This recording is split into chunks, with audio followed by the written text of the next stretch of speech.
Been watching this channel for a while and you're thinking about giving me a call and you want to know what does this whole process look like. So that's perfect, because in today's video we are going to be talking about what are all the steps and what are all the things that I do as your buyer's agent if you give me a call off this channel. Now, this is actually based off a user comment. I had someone comment down below and they wanted to know, like, hey, what is the whole process of giving you a call and looking at properties and everything that we do?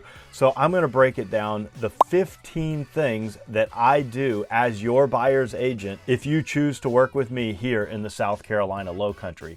So don't go anywhere. We're getting started right now.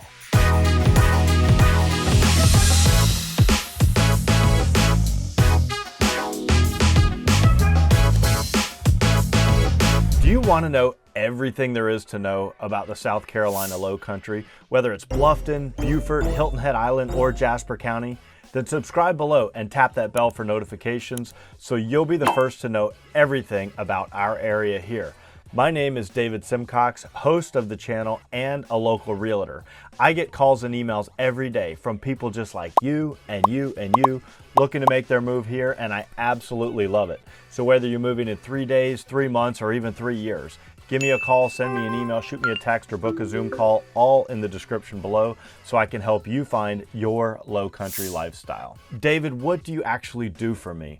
Well, that's what I'm going to be breaking down. I'm going to talk about the 15 things that I do for you as a buyer's agent if you choose to call me. All right, so let's get started. Number 1, client consultation. So typically, if you reach out to me, a lot of times people will send me a text, or they'll call me, or they'll fill out a form on my website. And what I usually do is I want to book a Zoom call because I really want to see you face to face and I want to get to know you a little bit. And that client consultation typically takes about 30 minutes to an hour, sometimes a little bit shorter. But that's a way for me to explain a little bit about my services, but really to learn more information about you. Now, the first thing that I would go over is a document called the South Carolina Disclosure of Real Estate Brokerage Relationships.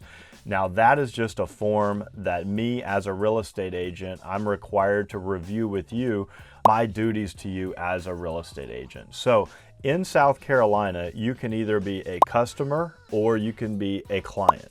Now, a customer has very limited responsibilities on both parties, but you could still choose to work with me as a customer and kind of represent yourself and negotiate yourself. And I would basically be a little bit more of like a paper pusher for you, and you kind of handle your own thing. And at the end of the day, I still get paid. It doesn't really matter. But if I were you, I would choose to go with the client level services. So as a client of our firm, you actually get a series of additional duties from me. So number 1, I would be required to obey your every command. Obedience is one of those, which would mean, of course, unless you tell me to do something illegal, then I'm not going to do that.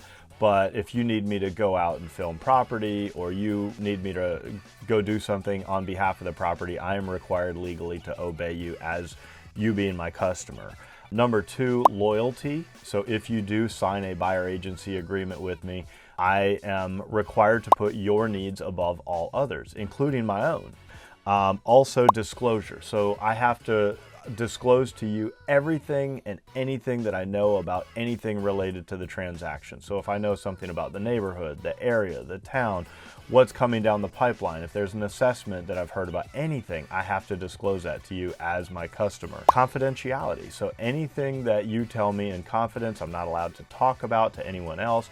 I can't compromise your negotiating position in any way. Accounting, of course, if you give me any money, I can't go out and buy myself a new, a pair of Gucci shoes. I'm required to send that over to the attorney. Actually, I never take money anyway. I just give that over to the attorney.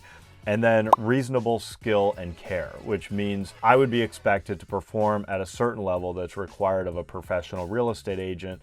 And if I'm not, then I would be guilty of negligence. So again, that is if you choose to sign a buyer agreement, then I would be responsible for all of those duties. And in return, you would agree to only work with me. So that's part of that initial conversation. But beyond that, in that client consultation on the phone, I'm going to try to learn about your property needs. So are you looking for a permanent home? Are you looking for a second home?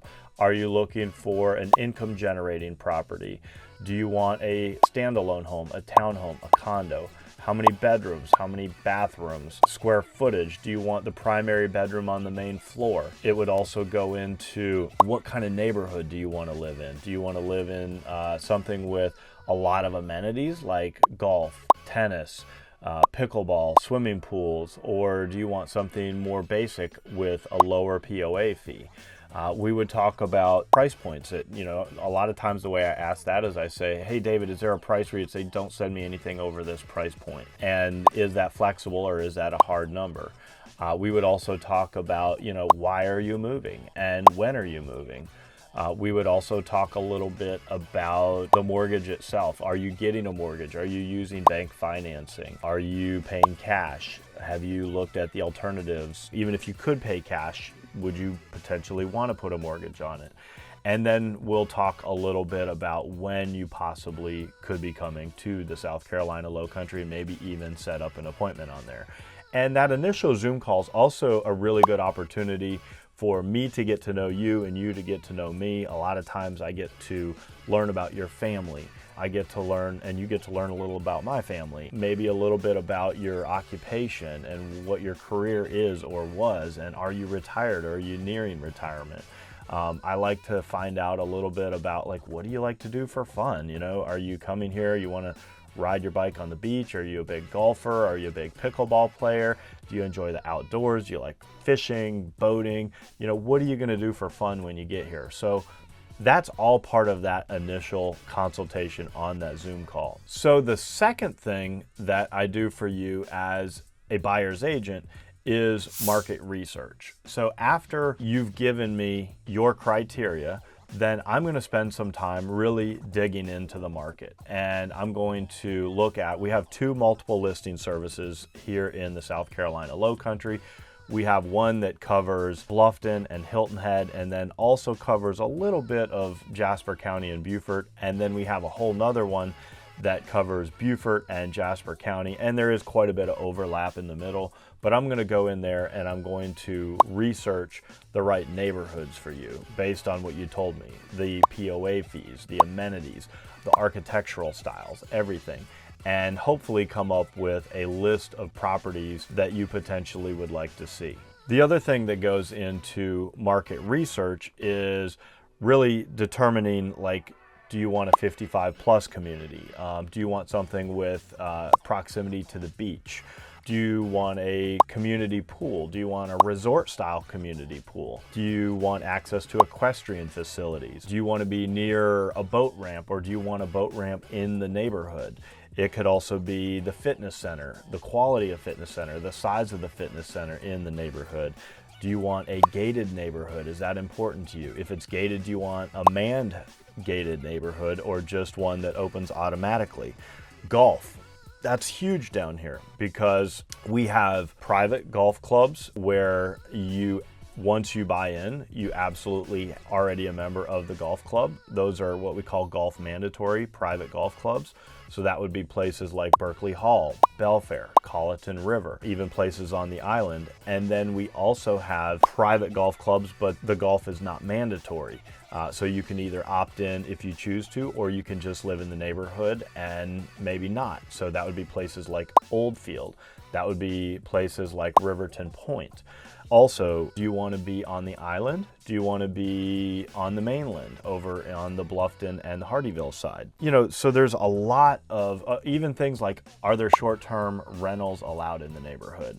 So all of that goes into the market research and me preparing the right properties to show you and send you. At that point, I would start to send you property alerts so that you can get to know this area. Number 3, you have booked your trip here and you're showing up, and this is related to the property showings. So what goes into that? So if you come here, number 1, I am going to take you on typically 2 to 3 day property viewing tour. So I'll just give you a case study to kind of give you an idea for how this could go. I've got some folks in town right now, and they are looking at 55 and better communities. That's their target. They are retired and they want to move to a 55 and better. But we have 4 55 and better communities. So we have Sun City, we have Latitude Margaritaville, we have Four Seasons, and we have The Haven. And so for these folks in particular, they don't know if they want to go new or if they want to go resale. So part of that process is exploring all of that. So for example, they showed up, and on day 1, we went to all 4 of the communities and we toured all of the amenities, which took several hours. So we went to all the pools, we went to all the fitness centers, we went through, all the different like clubs and activities and things like that. And then I also took the time to schedule a meeting with the sales representatives at each one of those. And that allowed them to talk about the new construction, the lots, the design options, the floor plans, and I programmed all of that for them so they didn't have to call ahead and make any appointments. And so that was on day 1. So that gave them exposure to all the amenities, all the lifestyle, and all the new construction options. Now, on day 2, we're going to look at resales. So based on day 1, they determined that 2 of these neighborhoods were not right for them, but 2 of them were possibilities. So today we pulled out about 8 resale homes in their price point in the 2 neighborhoods that they like the most, and I scheduled those.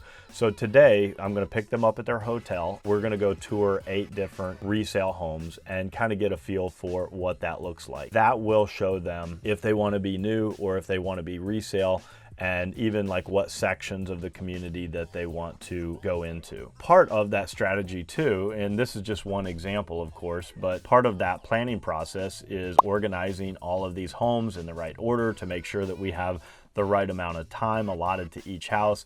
And sometimes, if I'm taking people out and showing properties, we might be looking at 10 properties in one afternoon.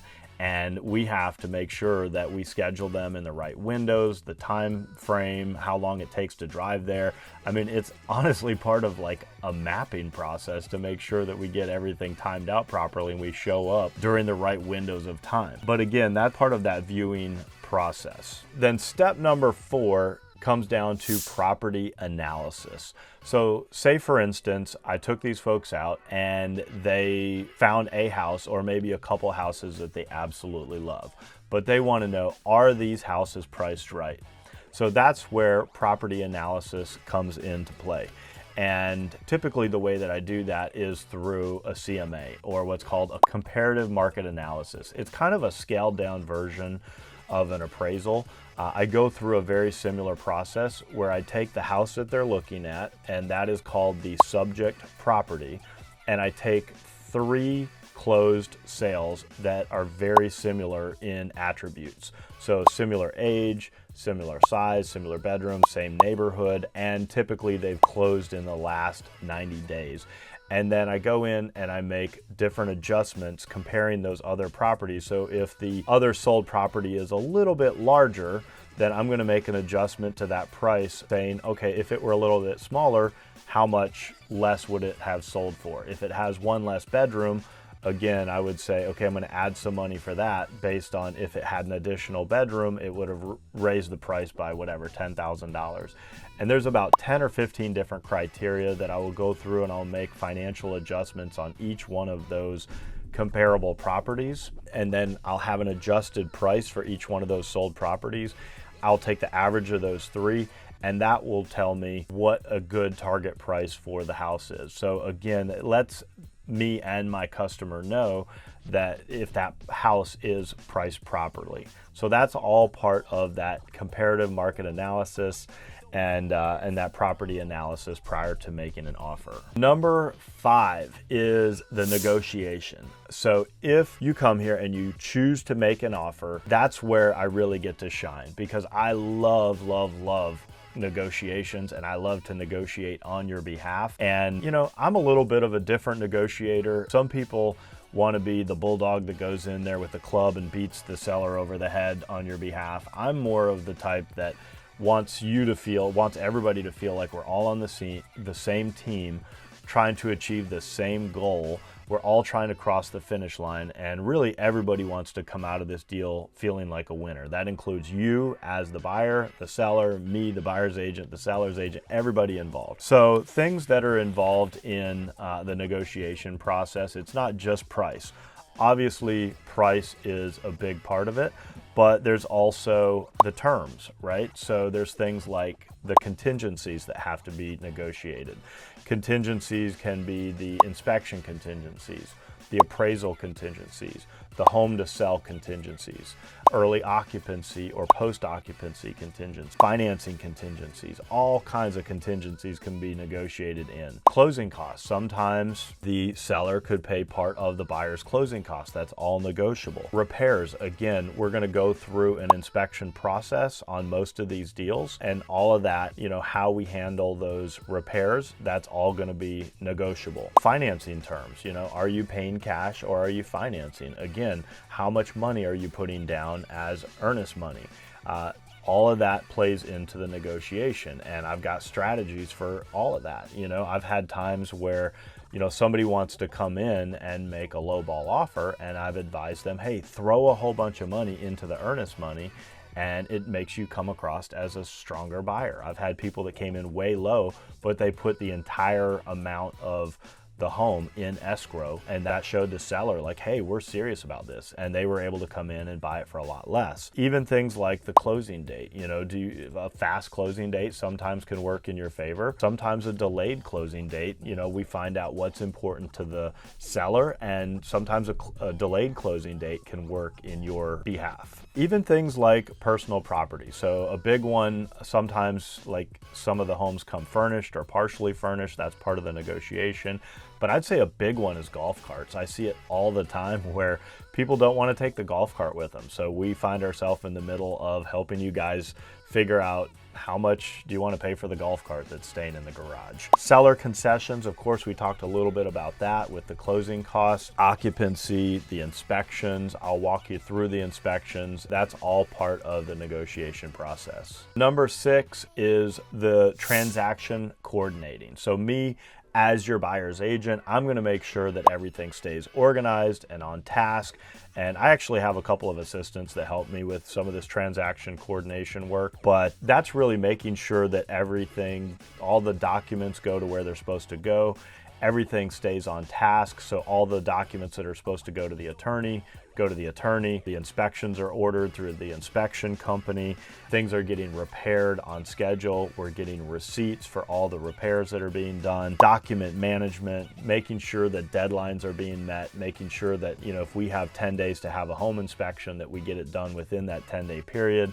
That they're getting their repairs done, even, coordinating with the appraiser. So typically, if you have a mortgage, the bank is going to order an appraisal, and the appraiser is going to reach out to me and or the listing agent, and we're going to make sure that the appraiser can get access to the home and get in. Now, we also coordinate with the attorney. So in South Carolina, we are an attorney state. There are different states, so some are title states and some are attorney states. I did have my license in Florida before I came here, and that was a title state.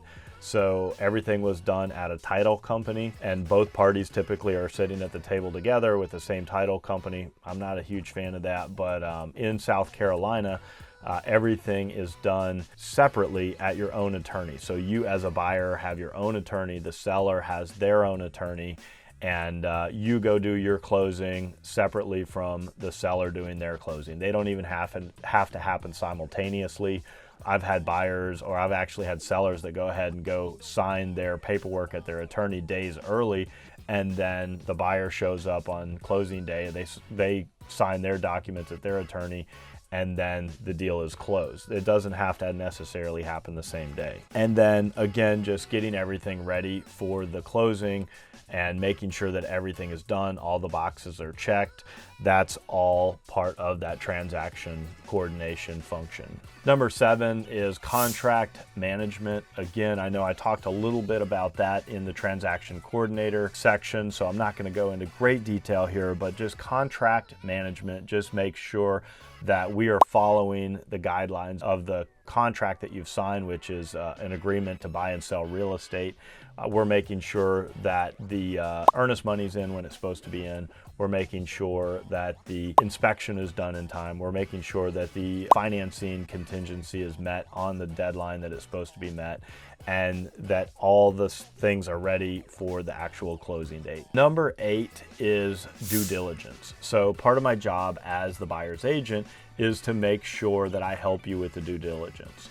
The biggest part of that is probably the home inspection. So I typically order the home inspection for my buyers. You are free to order your own home inspection, but a lot of my buyers are coming from out of town, so they don't know all the home inspectors. I have a great relationship with a couple of home inspectors here in town, and I'll actually go in there, go to their website, get everything scheduled, and coordinate with the listing agent to make sure that we have access to the house. And then they'll go in, they'll do their entire inspection. And then typically that's part of the negotiation process, right? So after we get the inspection report back, then we're gonna, request certain items to be repaired. Now, typically, according to the contract that we sign, this is for, inspecting for major items like the roof, the plumbing, the electrical, the mechanicals. It's typically not for cosmetic issues. So you want to know that up front. So once that happens, we can ask them to repair these items, and we can also possibly ask for a cash contribution. And they have a right to say yes or no. And so there really has to be a meeting of the minds after that repair addendum is negotiated to move forward in that contract. If there's not a meeting of the minds, then either party could exit that contract typically. And after we have those inspections completed, then I usually send the home inspector back out to do a re-inspection.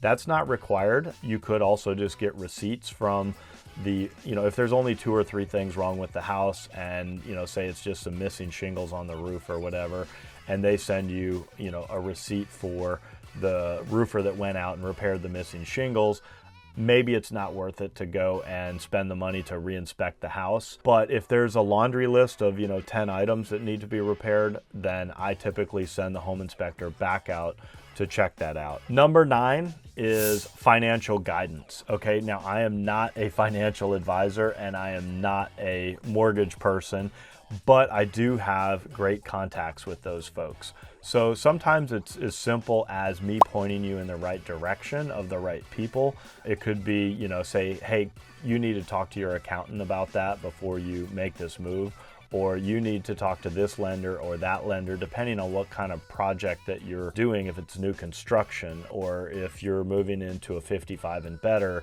or whatever it might be that you're doing. I'm going to probably point you in different directions to get that financial guidance. So even with the 55 and better, sometimes I might say, hey, have you talked to someone about the possibility of a home equity conversion mortgage? Or if they're doing, like, I've got somebody now that's looking at taking over a multi-million-dollar home, but that's partially built, and they want to finish the project and see if they can, get some equity on that situation. And so I'm pointing them to a particular bank that I know can handle that. So again, all of that financial guidance is really not me being the expert, but me kind of pointing you to the right expert. So number 10 is me examining market trends. So really in real estate, everything is hyper local. So that comes down to knowing the days on market, the percentage of sales price, other little nuances to each market. And the market is not just like the South Carolina Lowcountry, it's the county. What is the tax situation? What are the trends in that county?